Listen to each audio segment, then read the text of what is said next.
السلام علیکم۔ دنیا کی بہترین اقوام جن کا ہم ذکر کرتے نہیں تھکتے کہ جی ان کا اخلاق بڑا بہتر ہے، وہ جھوٹ نہیں بولتے، وہ دھوکہ نہیں دیتے، ان کے اداروں میں انصاف ہے، ان کی پولیس لوگوں کو عزت دیتی ہے اور انصاف کرتی ہے، تو وہ لوگ کہاں سے نکلتے ہیں؟ وہاں مدرسے بھی نہیں ہیں، مسجدیں بھی نہیں ہیں، کیا بات ہے؟ تو بیسیکلی وہ وہاں کے تعلیمی اداروں کی پیداوار ہے۔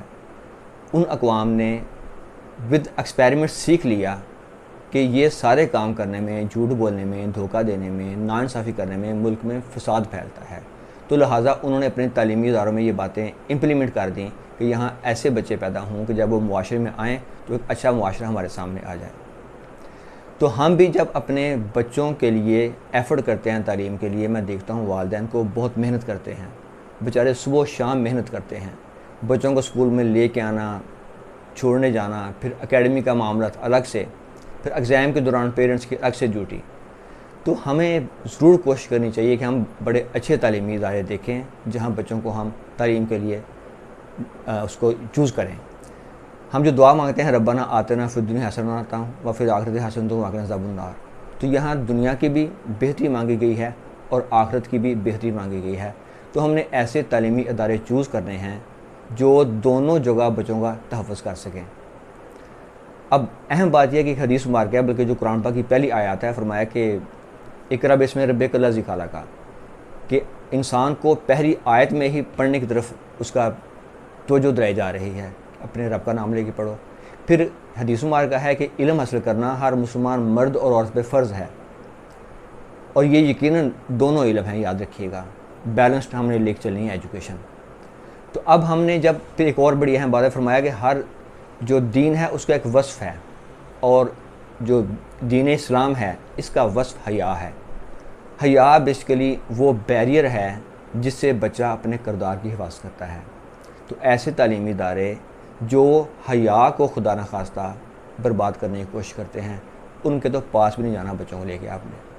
آپ ضرور اس تعلیمی ادارے کا جو انسٹاگرام پیج ہے اس کو ضرور چیک کر لیں، اور کبھی کبھی ان سکولوں کے باہر کھڑے ہو کے دیکھیں کہ وہاں جب چھٹی ہوتی ہے بچے کس طرح سے باہر آتے ہیں، کیا وہ ان میں کوئی لیول آف ڈسپلن ہے کہ نہیں ہے، یہ آپ ضرور چیک کریں۔ اس سے آپ کو آئیڈیا ہوگا کہ یہاں تعلیم بھی ہو رہی ہے اور تربیت بھی ہو رہی ہے۔ حدیث مبارکہ نا کہ قرآن پاک کی آیت ہے کہ اے ایمان والو، بچاؤ اپنے اہل عیال کو اس آگ سے جس کا ایندھن انسان اور جن ہے۔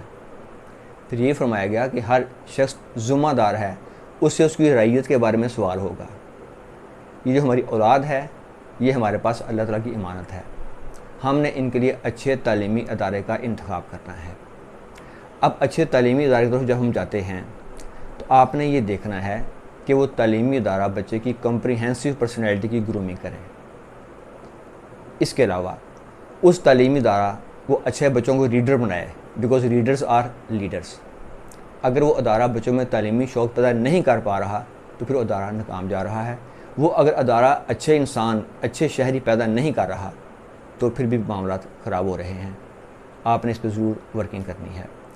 اقبال رحمۃ اللہ کا شعر ہے نا کہ حیا نہیں زمانے کی آنکھ میں باقی، خدا کرے تیری جوانی رہے بے داغ۔ تو ضرور یہ دھیان کریں کہ ادارے ایسے ہوں جو بچوں کی اخلاقیات کے محافظ ہوں۔ پھر ایک اور جگہ فرمایا اقبال رحمۃ اللہ علیہ نے کہ گلا تو گونٹ دیا اہل مدرسہ نے تیرا، کہاں سے آئے صدا لا الہ الا اللہ۔ تو ہم نے یقیناً اس بات کا بھی دھیان کرنا ہے کہ خدا نخواستہ ہمارا بچہ سیکولر نہ بن جائے، لبرل نہ بن جائے۔ وہ اچھائی اور برائی، یہاں برائی سے مراد اخلاقی برائی ہے، اس کی لیمٹس کا اس کو پتہ ہو۔ اسکولوں کی عمارت بہت اہم ہے بچے کی پرسنالٹی کی ڈیولپمنٹ کے لیے۔ سنگاپور میں گھر چھوٹے چھوٹے ہیں لیکن اسکولوں کی عمارت بہت بڑی بڑی ہیں۔ اسکول پراپر اس کی بلڈنگ ہو، لیکن یہ بات دھیان میں رہے کہ وہ جو بلڈنگ ہے اس کے اندر ایک اچھا تعلیمی نظام ہو۔ وغیرہ بینکوں کی عمارت تو بہت بڑی ہیں، بڑی خوبصورت ہیں، لیکن ان کے اندر اللہ اور اس کے رسول کے خلاف جنگ جاری ہے، یعنی سود کا کام ہو رہا ہے۔ تو ہم نے ایسے ادارے چوز نہیں کرنے جہاں خدا نخواستہ شیطان کے جو کہہ لیں کہ پیروکار ہیں وہ پیدا ہو رہے ہوں۔ اس وجہ سے ہم نے خاص دھیان کرنا ہے۔ اس کے علاوہ اس اسکول میں پراپر گراؤنڈ ہوں، اور اپنے گراؤنڈس کے پاس نہیں ہیں تو کم سے کم وہ پلے ایکٹیویٹیز کا ضرور ارینجمنٹ کریں۔